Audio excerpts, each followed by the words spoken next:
नमस्कार, मेरा नाम नरेश कुमार और आप देख रहे हैं सेब न्यूज़ दिल्ली। दोस्तों, जैसा कि आपको मालूम ही है, गर्मी के चलते आजकल टैक्सियों में एसी की मांग बढ़ने लगी है और जैसे कि आप जानते हैं किराया तो बहुत ही कम है और जिसमें सभी लोग सर्वाइव नहीं कर पा रहे हैं। आज हमारे साथ में बबलू शर्मा जी हैं, वीरेंद्र जी हैं और जन सेवा ड्राइवर पार्टी के दिल्ली प्रदेश अध्यक्ष श्री तेजेंद्र जी हैं। तो आइए हम चर्चा करेंगे इस बारे में कि कैसे ड्राइवर लोग सर्वाइव कर पा रहे हैं या नहीं कर पा रहे हैं, या फिर उन लोगों को अभी भी क्या आवश्यकता है कि वो अच्छे से निर्वाह कर सके ज़िंदगी का। तो नमस्कार सर, स्वागत है आपका। नमस्कार सर। देखिए, अब गर्मी शुरू हो गई है जी, और जो ओला उबर का किराया है वो 6 रुपये, 7 रुपये, 8 रुपये पर किलोमीटर का किराया है जी। और जो हमारी कॉस्ट पड़ती है जी, वो 6 से 7 रुपये हमारी एसी में कॉस्ट पड़ती है जी। तो आप ये देखिए कि हम कैसे मैनेज करें जी। लेकिन जो ओला उबर कंपनियां हैं इनको बिल्कुल ही कस्टमर के बारे में तो सोचती हैं, ड्राइवर के बारे में कुछ भी नहीं सोचती हैं। ड्राइवर मरे जिए इनको कोई मतलब नहीं है। इनकी जो कमीशन है वो भी ये कम नहीं करते हैं। 40%, 50% ऐसे कमीशन लेते हैं। ये कमीशन का तो हमने सुना है कि 20% कमीशन है सर। ये कहने के लिए 20% है। वो कहते हैं ना कि जो हाथी होता है उसके खाने के दांत अलग होते हैं और दिखाने के अलग होते हैं। वही ओला उबर करती हैं जी हमारे साथ में। हम इस टाइम बहुत परेशान हैं और हर दिन आए रोज़ कस्टमर से हमारी लड़ाई झगड़ा होता है, जबकि कस्टमर की मैं मानता हूँ कहीं गलती नहीं है। वो कहते हैं जी अगर आपका किराया 500 रुपये बनता है तो हम 500 देंगे, ठीक है कि नहीं।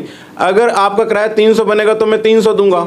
लेकिन हमारे पास जो ऑप्शन आता है, हम जब गाड़ी बुक करते हैं उसमें ऐसा एसी नॉन एसी कुछ नहीं आता है। तो हम आपको एक्स्ट्रा पैसे क्यों दें? और उस पैसे में हमारा गुजारा नहीं होता है। मान लीजिए हमने अगर 10 किलोमीटर की राइड की, उसमें हमारे को 100 रुपये मिले। 100 रुपये में 40% कमीशन कट गया तो हमारे पास 60 रुपये बचे। अब 60 रुपये में सर हम अपनी गाड़ी का फ्यूल करें या घर का खर्चा चलाएं, गाड़ी की मेंटेनेंस करें, तो हम सर इन ओला उबर कंपनियों से बहुत परेशान हैं सर जी। ये तो बिल्कुल सरासर मानव जो अधिकारों का जी हनन किया जा रहा है जी। और इस पर बिल्कुल चर्चा होनी चाहिए और इस पर कार्रवाई भी होनी चाहिए। जैसे कि गवर्नमेंट को बताते हैं ओला उबर जैसी, हालांकि मेरे को नाम नहीं लेना चाहिए, बट इतनी पब्लिक परेशान है और उनके द्वारा परेशान की जा रही है, तो इसमें कोई बुराई नहीं है कि हम नाम भी लें। और क्या आपने कभी ओला उबर या ऐप बेस्ड कंपनियों से बात करने की कोशिश की कि हम लोग इस तरीके से परेशान हैं? सर, बात कई बार कर ली है, इनके ऑफिस में भी जाके देख लिया है। इनके प्रति जैसे अभी मैं आपके चैनल के माध्यम से जनता को जागरूक कर रहा हूं कि हम परेशान हैं, इनको सब पता है। लेकिन क्या है, कहते हैं कि जब चोर चोरी करता है ना तो उसको पीछे से सपोर्ट होता है, ठीक है।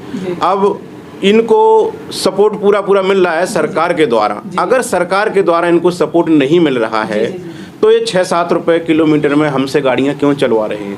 वहीं देखिए एक ही प्लेटफॉर्म पर मेरू और मेगा काम कर रही है। वो 30 रुपये पर किलोमीटर से चल रही है। 32 रुपये पर किलोमीटर में चल रही है। ओला उबर 6 से 7 रुपये किलोमीटर पर चल रही है। लेकिन ये 6 से 7 रुपये हमें देते हैं, कस्टमर से मनमाना पैसा लेते हैं। एक कस्टमर से मेरी बात हुई, उनका ऑनलाइन पेमेंट था। सवारी ने मेरे को कंपनी ने मेरे को 150 रुपये दिए। जब मैंने उनसे पूछा, मैंने सर आपने कितनी पेमेंट की है कंपनी को? कह रही जी 350 रुपये।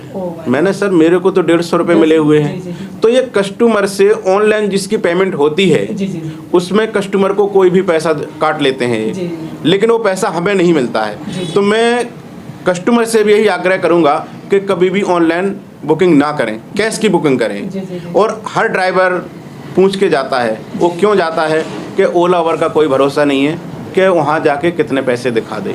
नहीं, आपने बात की कैश की, लेकिन अभी जैसे हमारे पीएम साहब आदरणीय मिस्टर नरेंद्र मोदी जी का मानना है कि सारी चीज़ें कैशलेस होनी चाहिए और आने वाले वक्त में बहुत कुछ कैशलेस होने वाला है। ये सभी को जानकारी दे दें। जो इरादा है वो इरादा यही है कि बिल्कुल कैशलेस होना चाहिए। नहीं, बिल्कुल कैशलेस होना चाहिए, लेकिन इन चोरों से तो इन पर लगाम लगाई जाए ना। मैं भी चाहता हूँ कि कैशलेस होना चाहिए, लेकिन जो चोरी कर रहे हैं, फ्रॉड कर रहे हैं, इनके ऊपर भी तो लगाम लगाने चाहिए। अगर मोदी जी कैशलेस करते हैं तो उनके ऊपर भी लगाम लगाना चाहिए। जी बिल्कुल, जैसे अभी हम बात करने पर पता चल रहा है कि जो ये ऐप बेस्ड कंपनियां हैं बिल्कुल भी वाजिब किराया चालक साथी को नहीं दे रहे हैं। अगर बात करें कस्टमर की तो कस्टमर से काफ़ी अच्छा खासा वो पैसा वसूल रहे हैं। और जैसे कि अभी सर ने बताया कि जो मेगा मेरू जैसी जो कंपनियां हैं वो 30 रुपये अराउंड पर किलोमीटर हिसाब से चल रही है। मैं मेरू में गाड़ी चलाता हूँ जी। मेरे को मेरू 32 रुपये पर किलोमीटर देते हैं, ठीक है। और अगर उसके एक लंबी राइड अगर हमें मिल जाती है परी चौक की, चाहे 50 किलोमीटर की, तो एक ही राइड में मेरे जो है 1800 से 2000 काम होता है। जी बिल्कुल, ये बिल्कुल एक ही राइड में। ये दोगली राजनीति हो रही है कि एक गाड़ी का जो किराया है 6 रुपये 7 रुपये पर किलोमीटर, जैसा अभी बताया वीरेंद्र जी ने 7 रुपये पर किलोमीटर होता है। और उसी गाड़ी का अगर हम दूसरी कंपनी में काम करते हैं तो 30 रुपये पर किलोमीटर मिलता है, 32 रुपये पर किलोमीटर मिलता है। तो ये बिल्कुल ये दोगली राजनीति है और इसको ठीक किया जाना चाहिए। हम बात करेंगे मिस्टर तेजिंदर जी से, जो इन सभी पूरे दिल्ली एनसीआर के, क्या ये इंडिया का ही इन्होंने अभी ये एक तरीके से कह सकते हैं पूरा ठेका ले लिया है, क्योंकि ये पार्टी है इनकी और पूरे ऑल इंडिया ड्राइवर को देखना इनका कर्तव्य बनता है। तो हम बात करेंगे कि वो लोग क्या कर रहे हैं इस बारे में। नमस्कार सर, स्वागत है चैनल पर। नमस्कार नरेश जी। सर आप क्या कर रहे हैं इस चीज़ को लेकर, जैसे कि अभी वीरेंद्र जी ने भी बताया और अभी हमारे बबलू शर्मा जी ने भी बताया। जी मैं आपको एक एक करके सारी चीज़ क्लियर करता हूँ। जी जी। सबसे पहले जो अभी इन्होंने ऑनलाइन बताया, तो उसके लिए मैं बताना चाहूँगा कि ऑनलाइन में कस्टमर भी मरता है। कैसे मरता है? और ड्राइवर भी मरता है। जी जी जी। कई बार कस्टमर को ऑनलाइन ये पेमेंट दिखा देते हैं जी आपका 200 रुपये का बिल बना, जी जी जी। लेकिन वहाँ पे पहुँचने में थोड़ा सा समय लग गया, जाम हो गया, XYZ कुछ भी हो गया, उनका बिल बन गया 250 रुपया। ठीक है। अब वो 250 रुपये ऑनलाइन तो पेमेंट कर देते हैं जी। लेकिन बाद में वहाँ कंप्लेंट डाल देते हैं अच्छा। कि भाई हमारे को 200 का बिल बनाया था और हमसे 250 रुपये ऑनलाइन पेमेंट चली गई है। अब कंपनी क्या करती है, वो पैसा उठा के ड्राइवर को जो दिया होता है वहाँ से वो माइनस कर देती है। माइनस कर देती है। कई बार अगर ड्राइवर्स को माइनस नहीं कर पाती है तो कस्टमर के सिर पे डाल दिया जाता है। यानी उधर से कस्टमर को भी लूट रहे हैं और इधर से ड्राइवर को भी काट रहे हैं। और यहाँ पे मैं बताऊँ, प्रशासन की सरासर जिम्मेदारी है, उनकी गलती है। प्रशासन की दिल्ली में पूछो ऐप है जिसमें एक स्टेट गवर्नमेंट के अंडर होने की वजह से GST नहीं लगता है। दिल्ली की पब्लिक को GST लगता ही नहीं है जी। लेकिन उसको प्रमोट ना करके ये इन प्राइवेट कंपनियों को प्रमोट कर रहे हैं, इनके खिलाफ कोई एक्शन नहीं ले रहे, जिससे पब्लिक को वहाँ पे लाखों करोड़ों रुपए GST एक्स्ट्रा भरना पड़ रहा है। और वहीं पे जो लाखों करोड़ों ड्राइवरों का कमीशन बचता है उसमें, क्योंकि उसमें ड्राइवरों को कोई कमीशन नहीं है, उसमें ऑलरेडी डिम्स का, GPS का, सबका दिल्ली गवर्नमेंट चार्ज कर रही है, ऑलरेडी चार्ज कर रही है। उसके बावजूद उस ऐप को प्रमोट नहीं कर रही है, जिसके अंदर सारी गाड़ियाँ रजिस्टर्ड हैं, आपको शो भी हो जाएंगी। आप चाहें तो पूछो ऐप डाउनलोड करके उसमें जाएं, सबका नंबर मिल जाएगा, गाड़ी नंबर मिल जाएगा, कहाँ जाना दिल्ली में वो सब मिल जाएगा और जेन्युइन रेट में मिलेगा। जी बिल्कुल, जैसे अभी सर ने बताया इस चीज़ की जानकारी दिल्ली NCR में जितने जो भी चालक साथी चल रहे हैं किसी को भी ये जानकारी नहीं है। हो सकता है 2, 4 या 10, 5% किसी को जानकारी हो। हम सभी चालक साथियों को बता दें कि गवर्नमेंट के द्वारा एक एप्लीकेशन ऐप बेस्ड है। ऐप की जो है कंपनी, जैसे कि आप ऐप बेस्ड कंपनी में काम करते हैं, जैसे ओला है, ओबर है, मेगा मेरू एक्सेट्रा, बहुत सारी कंपनियां। ऐसे ही गवर्नमेंट की तरफ से एक ऐप है, उसका नाम क्या है सर? पूछो ऐप नाम है। और पूछो ऐप को गवर्नमेंट प्रमोट नहीं कर रही है। क्यों नहीं कर रही है ये अभी सर ने बताया। और सर अभी इस बात को लेके बहुत ही पूरे दिल्ली NCR में एक बहुत बड़ा आंदोलन भी करेंगे और गवर्नमेंट से कहेंगे कि उस ऐप को चालू करें। अगर जो गवर्नमेंट की ऐप ऑलरेडी बनी हुई है और एक्टिव है, प्लस एक्टिव है, अभी जितनी भी DL और माइनॉरिटी गाड़ियाँ हैं उसमें एक्टिव है। आप अभी पूछो ऐप को जो प्ले स्टोर पे जाइए, डाउनलोड कीजिए और जिस भाई की 1RT गाड़ी है आप अपनी 1RT गाड़ी को उसमें देख सकते हो। ऑलरेडी है, आप लोग पैसा भर रहे हैं, आप लोग खर्चा कर रहे हैं, लेकिन आपकी जो ऐप है जिसकी काफ़ी लंबे समय से एक डिमांड रही है कि सरकार हमारे लिए एक सरकारी ऐप बनाए। काफ़ी समय से हम ये लोगों की मांग सुन रहे थे कि जो है एक सरकार हमारे लिए ऐप बनाए, लेकिन ऐप ऑलरेडी बनी हुई है लेकिन गवर्नमेंट उसको प्रमोट नहीं कर रही है। क्योंकि क्यों नहीं कर रही है वो हम बात करेंगे सर से। क्यों नहीं कर रही सर, प्रमोट क्यों नहीं कर रही है? देखिए सीधी सी बात है जी कि एज ए सरकार वो हर चीज़ फ्री कर रही है, इस ऐप को भी उनको फ्री में चलाना है। बिल्कुल सही बात है। लेकिन इस ऐप को फ्री में चला रहे हैं तो उनको कुछ मिलता नहीं है। है। अदर कंपनियों से क्या उनकी सांठगांठ है, जी, जी, जी। क्या उनकी बातचीत है, जी। क्या मिलता है नहीं मिलता है, ये वो जाने। नहीं, ये बात आपने ठीक है। थोड़ा घुमा फिरा दी। अगर आपको मालूम है कुछ मिलता है, मेरे पास प्रूफ नहीं है ना, प्रूफ नहीं है तो बोल नहीं सकते। प्रूफ नहीं है, इसलिए जी, मैं डायरेक्ट नहीं बोल सकता, लेकिन कुछ ना कुछ तो है। जी, जी, क्योंकि अगर कुछ नहीं होता तो दिल्ली का जो ट्रांसपोर्ट मिनिस्टर हैं जी, जी। गहलोत, वो ये नहीं बोलते कि जी हम कुछ नहीं कर सकते। आप देख लीजिए दिल्ली का जो ट्रांसपोर्ट वो कमिश्नर जी। है, वो नहीं ये कहते डायरेक्ट फेस टू फेस जी, जी। मीटिंग में कि भाई हम कुछ नहीं कर सकते, आप देख लीजिए। जी, जी। अरे आप उनका नहीं कर सकते, पूछो ऐप का तो कर सकते पूछो ऐप का कर हैं। सकते हैं। अगर आप आपको क्या लगता है कि आप नहीं चला सकते हैं हाँ। तो आप उसको किसी संस्था को तो दे। हमारे वो पास चला लेंगे। हमारी संस्था भी है, हमारे पास ट्रस्ट भी जी, है, जी। हमारे पास पार्टी भी है, सब कुछ है। आप नहीं चला सकते तो आप हमें दे दें, हम चला देंगे उसको। हम बात करेंगे आदरणीय मुख्यमंत्री श्री अरविंद केजरीवाल जी के लिए, जैसे कि दिल्ली के अंदर बिजली फ्री, पानी फ्री, बस फ्री, बहुत सारी चीज़ें पब्लिक को खुश करके रखा है, बहुत सारी चीज़ें फ्री दे रही है, अच्छी बात है। लेकिन जो पब्लिक के लिए उन्होंने एक ऐप बना के रखा है, मेरे को ये समझ में नहीं आ रहा कि उसको क्यों नहीं फ्री कर रहे हैं, उसको क्यों नहीं चालू कर रहे हैं। कहीं ना कहीं उसमें घोटाला है। वीरेंद्र जी देखिए, क्या कहना चाहिए एक आप? सेकंड मैं जवाब देता जी जी, हूँ। बताइए बताइए आप बताइए। देखिए, जिस तरह महिला आयोग कहती है कि महिलाओं के लिए हमें सुरक्षा का ध्यान रखना जी, है, जी, सब कुछ है, जी। तो ये दिल्ली सरकार के अधीन चलने वाली 1RT टैक्सियां हैं, इकोनॉमी रेडियो टैक्सी जी, हैं, जी, जिसमें दिल्ली सरकार के GPS वगैरह से लेके हर चीज़ लगी हुई है, जी, पूरे जी। कागज़ वेरीफाई होते हैं। और इसमें महिलाएं ज़्यादा सुरक्षित है। मैं ये तो नहीं कहता कि अदर में सुरक्षित नहीं जी, जी, जी, है, जी। पर इसमें ज़्यादा सुरक्षित है क्योंकि सरकार कंट्रोल कर रही सरकार का ऐप है। है, तो जी। आप इसको प्रमोट क्यों नहीं करते हो? जी, जी, जी। ओला, उबर और ऐप एग्रीगेटर कंपनियों की आपको ढेरों शिकायतें आती जी, हैं, जी, जी। आप उनको एक झटके में ख़त्म कर सकते हो। जी, जी, जी। क्योंकि दिल्ली सरकार सिर्फ दिल्ली को रिप्रेजेंट नहीं कर रही है। जी। दिल्ली में एक टूरिस्ट कहीं से भी जो आ रहा है, जी। एयरपोर्ट पे उतर रहा है, स्टेशन पे उतर रहा है, जो इकोनॉमी रेडियो टैक्सी को हायर कर रहा है, जी। वो चाहे इंडिया के अंदर से हो, चाहे US से हो, अमेरिका से हो, आपका ब्रिटेन से हो, कहीं से XYZ कहीं से भी हो, जी, जी, जी। जब वो यहाँ पे दिल्ली में टैक्सी की सर्विस लेगा, अगर अच्छी मिलेगी तो जाके वो रिप्रेजेंट करेगा जी, जी, कि भैया वहाँ पे टैक्सी सर्विस दिल्ली की अच्छी थी। अगर ख़राब मिली तो बोलेगा दिल्ली में टैक्सी सर्विस मुझे ख़राब मिली। तो क्या कहना आप चाहेंगे पूरे आप? वर्ल्ड में जो दिल्ली सरकार को रिप्रेजेंट कर रही है, और ये उनका खुद का जारी किया हुआ दिल्ली सरकार द्वारा एक स्पेशल परमिट के अधीन चलने वाली मीटर गाड़ियाँ हैं, जी, जी, जी। और पूछो ऐप के अंदर चलती है। तो मैं बार बार कहूँगा इसको उनको प्रमोट करना चाहिए। अगर नहीं कर सकते हैं तो उसको सौंप दें, हम चला लेंगे। ड्राइवर बहुत समय से मांग कर रहे हैं, इंतज़ार कर रहे हैं कि बिना कमीशन की ऐप उनको मिले। जी जी, बात करेंगे ड्राइवर साथी से, क्योंकि एक ड्राइवर ही इस बात को जो है काफ़ी बेहतर तरीके से जान सकते हैं। क्या कहना चाहेंगे आप आदरणीय अरविंद केजरीवाल जी से कि अगर उन्हीं के अंडर में ये ऐप है तो क्या रिक्वेस्ट करेंगे उनसे? सर, मैं उनसे रिक्वेस्ट करना चाहता हूं जी। कि उनको हमारी मजबूरी समझने चाहिए। जी, जी, जी। क्योंकि जो आज CM की कुर्सी पे बैठे हुए हैं, जी, जी। हम ही ड्राइवरों ने उनका प्रचार किया था। जी, जी। और उन्होंने हमें बहुत बहुत बड़े सपने दिखाए थे जी। कि हम ड्राइवर समाज को कभी मायूस नहीं होने दूंगा। जी, जी। आज अगर हम एक दिन अपनी गाड़ी नहीं चलाते हैं जी, जी। तो दूसरे दिन हमारे घर में चूल्हा नहीं जलेगा। जी, जी, जी। हर ड्राइवर परेशान है। जी। तो हम श्री अरविंद केजरीवाल जी से रिक्वेस्ट कर सकते हैं जी, जी, जी। कि सर हमारे लिए सोचिए और ये जो ऐप है इसको चालू करवाइए। जी जी जी, बात करेंगे हमारे बबलू शर्मा जी से भी। ऐप के बारे में क्या रिक्वेस्ट करना चाहेंगे आप हमारे अरविंद केजरीवाल जी से? मैं तो यही कहना चाहूँगा कि सर मेरे, क्योंकि जो सर ने अभी बोले हैं बिल्कुल सेम टू वही बात है कि हम हाथ जोड़ के यही कहना चाहेंगे कि सर मेरा हम लोगों के मतलब जो है, मतलब हम लोग रोड पे आ चुके हैं। आप मतलब इतना भी परेशान मत कीजिए कि ताकि हम लोग फांसी लगा लें, क्योंकि 6-7 रुपये किलोमीटर गाड़ी किस हिसाब से चलवा रहे हैं हमसे, आप ये बता दीजिए मेरे को। आपका कितना जो तो फ्यूल खर्चे है फ्यूल खर्चा कितना आ रहा है? सर 6-7 रुपये किलोमीटर तो सर मेरे गाड़ी खाली मेंटेन से पेपर खर्चा है, MCD भरते हैं, दिल्ली टैक्स भरते हैं, हरियाणा टैक्स भरते हैं, UP टैक्स भरते हैं, ठीक है। गाड़ी मेंटेनेंस है, गाड़ी जो गाड़ी पहले आती थी 7 लाख की गाड़ी है, 8.5 लाख की गाड़ी है, 1.5 लाख की गाड़ी पर रेट बढ़ गया। दुनिया कहाँ चली है? मेरे 2012 में जो है 2012 में रेट जो है शीला दीक्षित हम लोग दे रखा था, वो रेट था कम 1 किलोमीटर का 12 रुपये था ना, 12.5 रुपये था।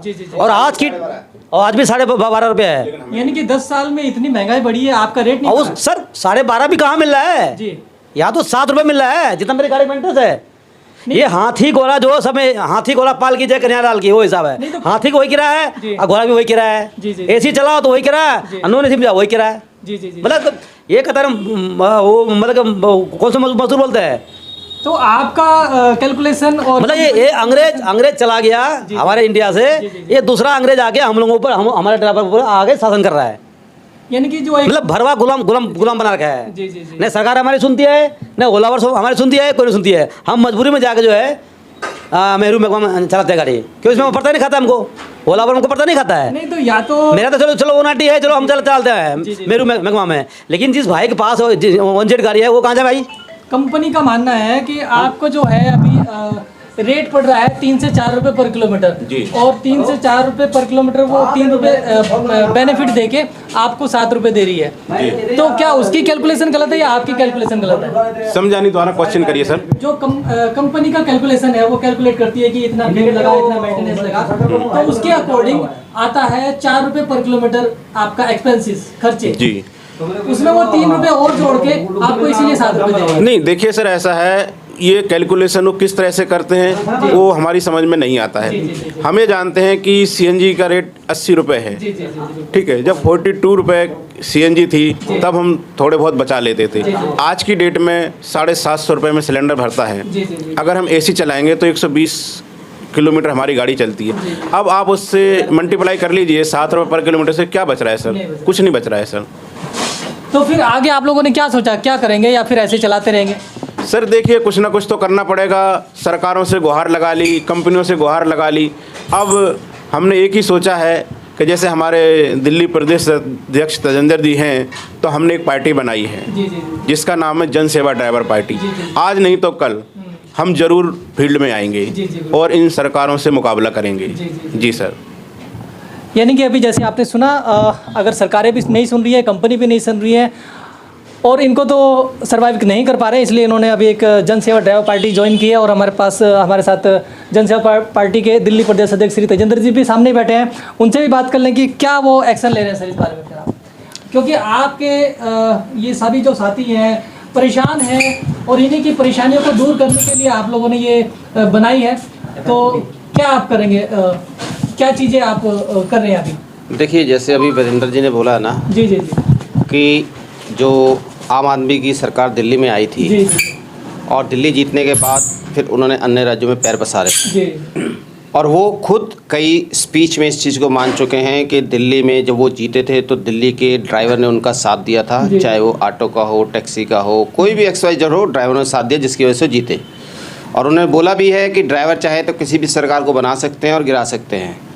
तो अगर सर ये बना सकते हैं और गिरा सकते हैं, हमने काफ़ी बार सुना है। कंपनी तो कहती है कि आपको काम करना है तो कीजिए, मैं तो ये 7 रुपये दूंगी, क्या कहते हैं? उसी पे आ रहा हूँ। तो अगर ये सरकार इन चीज़ों को सही नहीं करती है तो आने वाले जो चुनाव हैं उसमें जो ड्राइवर हैं, सरकार ने भी आपको मना कर दिया है। अभी 2 महीने पहले आप जंतर मंतर पर बैठे थे और आप लोगों को आदरणीय गहलोत जी ने साफ साफ इनकार कर दिया था कि ओला ओबर जैसी कंपनियों के रिगार्डिंग मैं कुछ नहीं कर सकता। अगर आपको कुछ कराना है तो मीटर के बारे में बात कीजिए, हम बैठ के बात करते हैं। लेकिन बात करें अगर ओला ओबर की तो उसके बारे में मैं कुछ नहीं कर सकता। फिर आप क्यों, क्या करेंगे फिर आप? ओला उबर का दिल्ली में लाइसेंस ही नहीं है जी, इनलीगल चल रही हैं जी जब दिल्ली में लाइसेंस ही नहीं है, इनलीगल ही नहीं है, जी। ट्रांसपोर्ट मिनिस्टर कह रहे हैं कि हमारे बस में नहीं जी। है, तो फिर आप उनका क्या करोगे? कहीं ना कहीं तो मिलीभगत किसी के न किसी की तो है ना, जी, जिसके जी। दम पे वो चल रहे हैं। तो उनको कलम की ताकत रोक सकती है। कलम की ताकत अगर केजरीवाल सरकार करेगी दिल्ली में, ठीक है, नहीं तो आने वाले समय में हम इसके खिलाफ, हमारी पार्टी जो ड्राइवरों की पार्टी बनी, वो एक्शन जरूर लेगी। ये काफ़ी बार मैं सुन चुका हूँ कि आप कुछ करेंगे पार्टी एक्शन लेगी, लेकिन अभी तक तो कुछ एक्शन लिया नहीं गया। देखिए, पिछले साल हमारे पास हैकिंग की प्रॉब्लम आई थी जी और मैं खुद गुड़गांव गया था, वहाँ पे बात करके आया था। उसके बाद पिछले साल के एंड तक तो समस्या ठीक रही थी, जी, जी, जी। लेकिन जैसे ही ये नया साल चढ़ा है जी। तो हमारे पास फिर फ़ोन आने शुरू हो गए कि काफ़ी सारी आइडिया हैक होनी जी, शुरू जी। हो गई हैं। जी जी जी और मैंने बोला भी है कि जिन जिन सदस्यों की आईडी हैक हो गई हैं वो सारे आपस में तालमेल बिठा लें और हम एक दिन गुड़गांव जाएंगे, उबर के ऑफिस में उनसे बात करेंगे और वहीं पे इस रेट के बारे में भी उनसे चर्चा करेंगे और उनको बोलेंगे कि रेट अगर आप सुधार सकते हैं ठीक है, नहीं तो अगर हमारी तरफ से इस पे पॉलिटिकल मुद्दा बना तो दिल्ली सरकार और ओला उबर दोनों के लिए भारी पड़ेगा। देखिए, कंपनी और गवर्नमेंट का जो इरादे हैं बिल्कुल साफ हैं। गवर्नमेंट को दिल्ली के अंदर बैटरी गाड़ी लेके आनी है और जैसे कि अभी स्टार्ट भी हो गई हैं, काफ़ी गाड़ियां रोड पर आ चुकी हैं और पुरानी गाड़ियों को हटाना है। जैसे आप देख रहे हैं G20 चल रहा है, यहाँ पर दिल्ली के अंदर कोई कचरा कबाड़ा नहीं चाहिए। कंपनियों ने और सरकार ने सब ने इरादे बुलंद किए हुए हैं कि वो इन गाड़ियों को रखना ही नहीं चाहते। फिर क्यों आप इनके पीछे पड़े हैं? नई गाड़ी क्यों नहीं ले? नहीं रखना चाहते तो हमारी गाड़ियाँ ले ले, हमारे को नई गाड़ी दे दें उसके बदले। आपकी गाड़ी की वैल्यू अभी कितना है? लाख रुपए। हमें वैल्यू से मतलब नहीं है ना। हमारी गाड़ी 15 साल के लिए इशू हुई थी, अभी हमारी गाड़ियों ने 6 साल पुरानी है सिर्फ, अभी तो 9 साल बाकी बचे हैं। पुरानी गाड़ियाँ ले ले सरकार, बदले में हमें नई गाड़ियाँ दे दे। आपकी सरकार फिर क्या कर रही है? क्योंकि आप भी तो एक पार्टी हो। पार्टी है, पार्टी बनी है, पार्टी कार्य कर रही है, लेकिन हम अभी सत्ता में नहीं आए हैं। आपकी कलम में ताकत तभी आती है जब आप सत्ता में आते हो। जिस दिन मेरी कलम में ताकत आ गई, मैं सबसे पहला जो ऑर्डर है वो ड्राइवर हित में ही जारी करूँगा। क्योंकि जैसे अभी हम काफ़ी चालक से, ड्राइवर से बात करते हैं तो वो बोलते हैं कि भैया जनसेवा ड्राइवर पार्टी भी काफ़ी दिन से आ रखी है, हम लोग शामिल भी हैं और उनके साथ कार्य भी कर रहे हैं, लेकिन कुछ होता हुआ नज़र नहीं आ रहा। तो क्या कहना चाहेंगे उनको? देखिए, कोई भी कार्य होता है उसको एक समय लगता है। जादू की छड़ी नहीं कि आपने रात में घुमाई और हो गई। तब तक तो चालक साथी मर लेगा। काफ़ी सारी संस्थाओं ने, ड्राइवरों ने, यूनियनों ने पिछले साल हड़ताल की थी। जी। हड़ताल का असर ये हुआ था कि गहलोत जी खुद मिले थे। उन्होंने बोला था कि हम 1 हफ्ते में आपको इसका रिजोल्यूशन करके दे देंगे। रातों रात उन्होंने बिना पूछे अपनी मर्जी से अपने सदस्य लेके 13 लोगों की कमेटी बना दी। ठीक है, उस कमेटी के चेयरमैन से मैं मिला पर्सनली, मेरे साथ एक हमारे ड्राइवर सदस्य गए थे। जब हम उनके बोला हमने 1RT के बारे में, तो उनका क्या सवाल था कि ये 1RT दिखती कैसी है। अब आप सोचिए, 13 लोगों की जो कमेटी है उसका चेयरमैन स्पेशल कमिश्नर, जिसको 1RT की गाड़ी का ही नहीं पता कैसे है, तो क्या करेगा? देखिए, कोई भी गवर्नमेंट काम करती है तो अगर ओपोजिशन सामने जो पार्टी है अगर वो स्ट्रॉन्ग नहीं है तो वो काम नहीं करती है, फिर वो अपनी मनमानी करती रहती है। तो आप भी कहीं ना कहीं ओपोजिशन हो, क्यों नहीं आप उनकी हर बात का मुद्दा बना के और रोड पे लेके आ जाते हो ताकि वो काम करें? तो यही चीज़ तो बता रहा हूँ मैं आपको कि जादू की छड़ी एक दिन में नहीं होती है। जितना ड्राइवर भाई साथ देंगे, इसको मुट्ठी को ताकत देंगे, उतनी जल्दी उनके कार्य होंगे। अब ये उनके ऊपर है कि वो कितनी जल्दी इस पार्टी में शामिल होते हैं, कितनी जल्दी अपना साथ, समर्थन, सहयोग देते हैं। तो क्या मैसेज देना चाहेंगे अब चालक साथियों को पूरे दिल्ली NCR के कि आके जुड़े या क्या करें जिससे कि आप अपना काम कर सकें? मैं सबको यही बोलूँगा कि सभी अपनी पहली जो ड्राइवरों की राजनीतिक दल बना है जनसेवा ड्राइवर पार्टी, उसमें जुड़ें, अपने अपने क्षेत्र की जिम्मेदारी लें, अपने एरिया के ड्राइवर भाइयों को जोड़ें, अपनी ताकत को बढ़ाएं, एक मुट्ठी बनाएं और जो अधिकार आपको नहीं मिल पा रहे हैं उनको आप अपनी ताकत से ले पाएँ। तो जितना जल्द से जल्द है सभी आएँ और इसके मेंबर बने और इसमें जुड़ें। जी बिल्कुल सही है। अगर सभी चालक साथी अपना कार्य कराना चाहते हैं तो एकजुट हो जाएं और जैसा कि अभी सर ने बताया कि पार्टी से जुड़े और एक बड़ी ताकत बनाएं ताकि हम सामने वाली ताकत से लड़ सकें, क्योंकि ये लड़ाई कोई कमज़ोर लड़ाई नहीं है, ये बहुत ही स्ट्रॉन्ग लड़ाई है और इसके लिए स्ट्रॉन्ग आपको बनना पड़ेगा। जय हिंद, जय भारत। नरेश कुमार।